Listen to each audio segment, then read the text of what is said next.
زید بن اسلم رحمہ اللہ یہ تابعی ہے، یہ کہتے ہیں کہ میں یا کوئی اور ابو دجانہ انصاری رضی اللہ عنہ صحابی، انصاری صحابی، کہتے ہیں یہ بیمار تھے، میں گیا یا کوئی اور گیا اسی بیماری کی حالت میں۔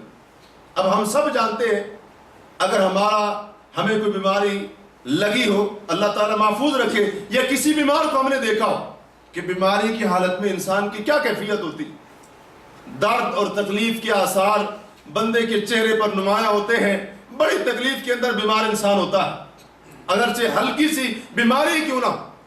کہتے ہیں بیماری کی حالت میں ان کے پاس گئے تو کیا دیکھتے ہیں؟ وَكَانَ وَجْهُهُ يَتَهَلَّلُ، چہرہ ان کا چمک اور دمک رہا۔ بیمار بندہ اس کی حالت یہ نہیں ہوا کرتی، کہتے ہیں جب جا کر دیکھا اگرچہ بیمار تھے لیکن چہرہ چمک اور دمک رہا تھا۔ تو پوچھنے والے نے پوچھا مَا بَالُ وَجْهِكَ يَتَهَلَّلُ، کیا بات ہے آپ کا چہرہ چمک رہا ہے، آپ کا چہرہ انتہائی دمک رہا ہے، وجہ کیا ہے؟ انہوں نے کہا کہ دو باتیں ہیں، دو عمل ایسے ہیں جن کے اوپر مجھے بڑا اعتماد ہے۔ ایک عمل ایسا ہے کہ میں نے کبھی کوئی فضول بات اپنی زبان سے نہیں نکالی، اس عمل کے اوپر مجھے بڑا اعتماد ہے۔ اور دوسرا عمل کہ میرا سینہ اور دل دوسروں کے بارے میں پاک صاف رہا، میں نے دل کے اندر کبھی کسی کے بارے میں کوئی ایسی ویسی چیز نہیں رکھی ہے۔ دیکھیں جب کسی بندے کا سینہ اور دل دوسرے مسلمانوں کے بارے میں صاف شفاف ہوتا ہے، اللہ ایسی زندگی دیتا ہے۔ ابو دجانہ انصاری صحابی رسول بیماری کی حالت میں بھی چہرہ دمک رہا ہے، چہرہ دمک رہا ہے، اور آج صحت مند بھی، نوجوان بھی چہرہ اترا ہوا ہے، چہرہ اترا ہوا ہے۔ وجہ کیا ہے؟ یہاں پر خرابی، یہاں پہ کیا ہے؟ یہاں پہ بغض ہے، یہاں پہ کینہ پال رہا ہے۔ تو پھر چہرے کے اوپر رونق کیسے آئے، زندگی کے اندر اطمینان کیسے آئے؟ اور کسی نے سچ کہا ہے، کہا یہ جو بغض اور کینہ ہے اس کا بوجھ ہوتا ہے، وزن ہوتا ہے، جس دل کے اندر یہ بغض اور کینے کا بوجھ ہو وہ دل کبھی مطمئن نہیں ہو سکتا، اور جس کا دل مطمئن نہیں اس کی زندگی کہاں اطمینان والی گزرے؟ جس کا دل ہی پاک صاف نہیں ہے اس کی زندگی حیات طیبہ نہیں بن سکتی۔ اللہ تبارک و تعالیٰ ایک انعام بندے کو یہ دیتا ہے کہ دنیا کے اندر زندگی اللہ تبارک و تعالیٰ اس کے لیے انتہائی اطمینان بخش بنا دیتا ہے۔ جس کا سینہ جتنا بغض کینے اور حسد سے پاک، اسی قدر اس کی زندگی کے اندر اطمینان، سعادت مندی، خوش بختی، نیک بختی، راحت، سکون، چین، یہ ساری کی ساری چیزیں اس کی زندگی کے اندر زیادہ ہوں۔ دوسرا فائدہ جو بندہ اپنے دل کو پاک اور صاف کر لیتا ہے اس کو یہ حاصل ہوتا ہے، اللہ کے نبی صلی اللہ علیہ وسلم نے ایسے بندے کو افضل الناس کہا کہ یہ بندہ تمام لوگوں میں سے افضل ہے، جس کا دل صاف ہے، جس کے دل کے اندر کسی قسم کا غبار اور ملال اور قدورت، بغض اور کینہ کسی کے بارے میں نہیں۔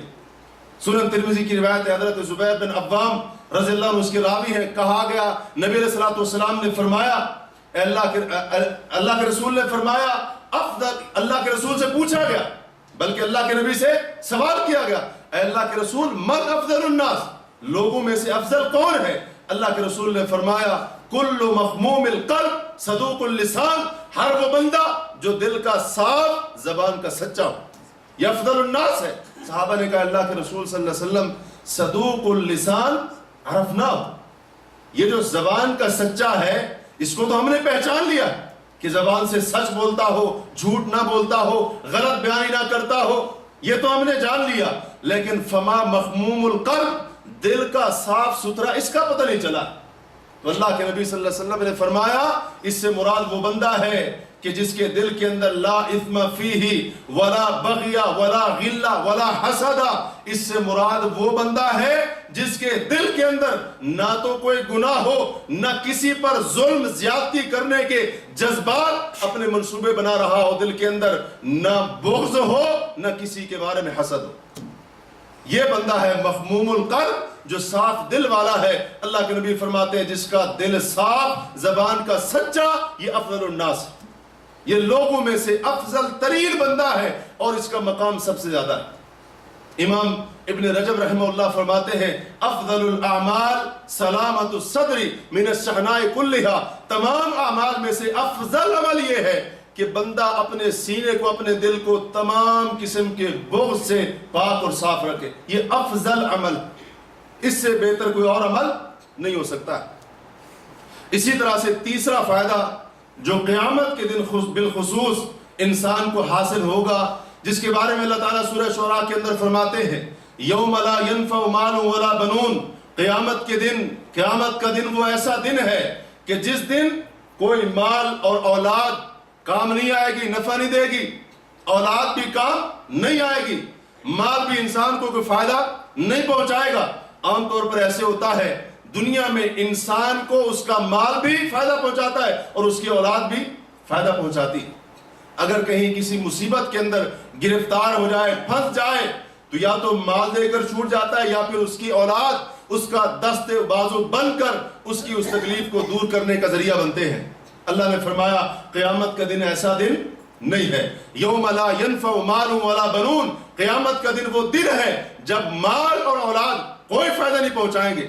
الا من اتى اللہ بقلب سلیم، سوائے اس بندے کے جو قیامت کے دن اللہ کے پاس قلب سلیم لے کر آئے گا.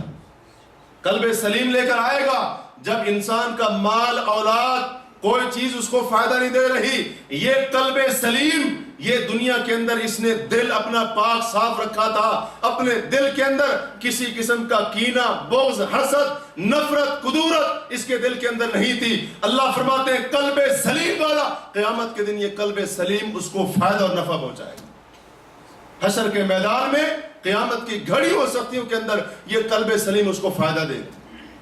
کیسا فائدہ دے گا؟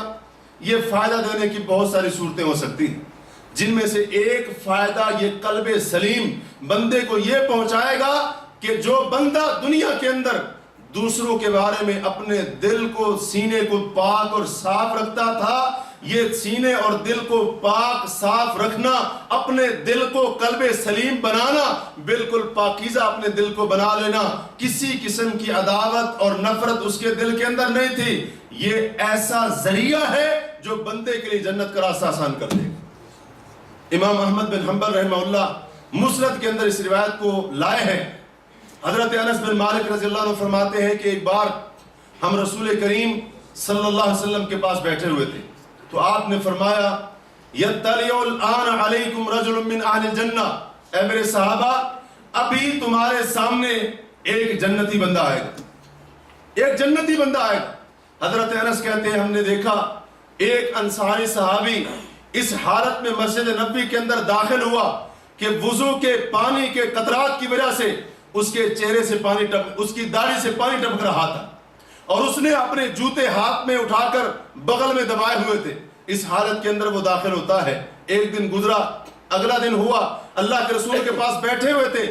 آپ نے فرمایا یطلع الآن علیکم رجل من اہل الجنہ، اے میرے صحابہ ابھی تمہارے سامنے ایک جنتی بندہ آئے گا. حضرت انس کہتے ہیں کیا دیکھتے ہیں؟ وہی انصاری صحابی اسی حالت میں جہاں سے کل آیا تھا وہیں سے آج ظاہر اور نمودار ہو رہا ہے. 2 دن گزر گئے، تیسرا دن ہوا، اللہ کے رسول صلی اللہ علیہ وسلم نے یہی جملہ ارشاد فرمایا ایک جنتی تمہارے سامنے آئے گا. حضرت انس کہتے ہیں تیسرے دن بھی وہی انصاری صحابی اسی حالت کے اندر مسجد میں داخل ہوا. حضرت عبداللہ بن عمرو بن عاص اس مجلس کے اندر موجود تھے. جب 3 دن مسلسل اس انصاری صحابی کے بارے میں جنت کی بشارت سنتے رہے تو تیسرے دن عبداللہ بن عمرو بن عاص کھڑے ہوئے. جب وہ بندہ جانے لگا اس کے پیچھے پیچھے چل دیے، تھوڑا دور گئے اور اس کو روکا، کہا معاملہ اس طرح سے ہے، میرا اور میرے باپ کا جھگڑا ہو گیا ہے، میرے باپ نے قسم کھائی ہے 3 دن تک گھر میں نہیں آنا، گھر میں قدم بھی نہیں رکھنا ہے، لہٰذا آپ مہربانی کریں مجھے اپنے گھر میں 3 دن رہنے کی اجازت دے دیں. اس نے کہا ٹھیک ہے چلو. وہ اپنے گھر لے گئے. مقصد کیا تھا؟ دیکھوں تو صحیح 3 دن سے جنت کی بشارت مل رہی ہے مسلسل، عمل کیا کرتا ہے؟ کون سے ایسا عمل کرتا ہے وہ عمل میں بھی کروں اللہ مجھے بھی جنت دے دے. اور آج ہم لوگوں کی ٹو میں لگتے ہیں، تجسس کرتے ہیں، جاسوسی اختیار کرتے ہیں، دیکھوں صحیح کیا کر رہا ہے. اس کی کمزوری پکڑو، اس کو کوئی ایسی ویسی حرکت کرتے ہوئے دیکھ لوں، پکڑ لوں، میں بھی پھر اس کی ایسی کی تیسی کروں گا، اس کی بے عزتی کروں گا، اس نے فلاں موقع پر میری عزت کو اچھالا تھا، میں بھی اس کو دیکھوں گا۔ اللہ کی قسم صحابہ کرام ایسی سوچ بھی اپنے ذہن کے اندر نہیں رکھتے تھے۔ جانے کا مقصد کیا تھا صاحب؟ دیکھو تو صحیح کون سا ایسا چھپ کر اللہ کے سامنے عمل کرتا ہے، اللہ کو عمل پسند آ گیا، اللہ نے اپنے نبی کو بتا دیا یہ بندہ جنتی۔ چلے گئے، کہتے ہیں رات کو وہاں پر سوئے، اس کے گھر کے اندر رات گزاری، تو کیا دیکھتا ہوں عشاء کی نماز پڑھ کے آئے، وہ بندہ سو رہا ہے۔ عبداللہ بن عمرو بن عاص سونے تو نہیں گئے تھے، اس کا عمل دیکھنے گئے تھے۔ کہتے میں دیکھتا رہا، وہ سوتا رہا۔ ہاں ایک کام اس نے کیا، رات کو جب بھی آنکھ کھلتی اللہ کے ذکر کی آواز اس کی زبان سے سنتا تھا، اور وہ اللہ اکبر کہتا تھا، اللہ کی کبریائی اور بڑائی کو بیان کرتا تھا۔ اور ایک دوسری بات تھی کہ وہ اپنی زبان سے ہمیشہ اچھی بات کہتا تھا، خیر ہی کہتا تھا، کوئی ایسی ویسی بات نہیں کرتا تھا۔ بس اس کے علاوہ کوئی عمل میں نے نہیں دیکھا۔ عشاء کی نماز پڑھی، فجر کی نماز کا فرض کا وقت ہو گیا، تب وہ اٹھا، درمیان میں کوئی نفل نہیں پڑھی، کوئی ایسا عمل نہیں کیا۔ ایک دن گزرا، دوسرا دن گزرا، یہی حالت، تیسرا دن گزرا، تیسری رات گزری، یہی حالت۔ آخر جب تیسری رات گزر گئی، میں نے اس سے پوچھا، حضرت عبداللہ بن عمرو بن عاص کہتے ہیں میں نے اس کے عمل کو انتہائی حقیر سمجھا۔ میں نے کہا کہ عمل کوئی کرتا نہیں ہے، پتہ نہیں جنت کی بشارت کیسے مل گئی۔ بالآخر میں نے پوچھ لیا، میں نے بتایا کہ میرے اور میرے باپ کو کوئی جھگڑا نہیں ہوا تھا، اللہ کے رسول 3 دن تک مسلسل آپ کے بارے میں جنت کی بشارت دیتے رہے، میں دیکھنے کے لیے آیا تھا آپ کون سا ایسا عمل کرتے ہیں جس کی وجہ سے یہ خوشخبریاں آپ کو مل رہی ہیں۔ اس نے کہا بھتیجے ما ہوا الا ما رأیت، عمل صرف وہی ہے میرا جو تو نے دیکھا ہے، اس سے بڑھ کر کوئی اور عمل نہیں ہے۔ ہاں ایک بات ہے، میں جب بھی صبح کرتا ہوں میں نے اپنے دل کے اندر کسی مسلمان کے بارے میں دھوکہ نہیں رکھا، اور ایک روایت میں آتا ہے میں نے اپنے دل کے اندر کسی مسلمان کے بارے میں بغض اور کینہ نہیں رکھا۔ اور اسی طرح سے اللہ تبارک و تعالی اگر میرے مسلمان بھائیوں میں سے کسی کو کوئی نعمت اور چیز عطا کرتا ہے، میں نے اس نعمت اور چیز کے اوپر بھی اس کے ساتھ کبھی حسد نہیں کیا۔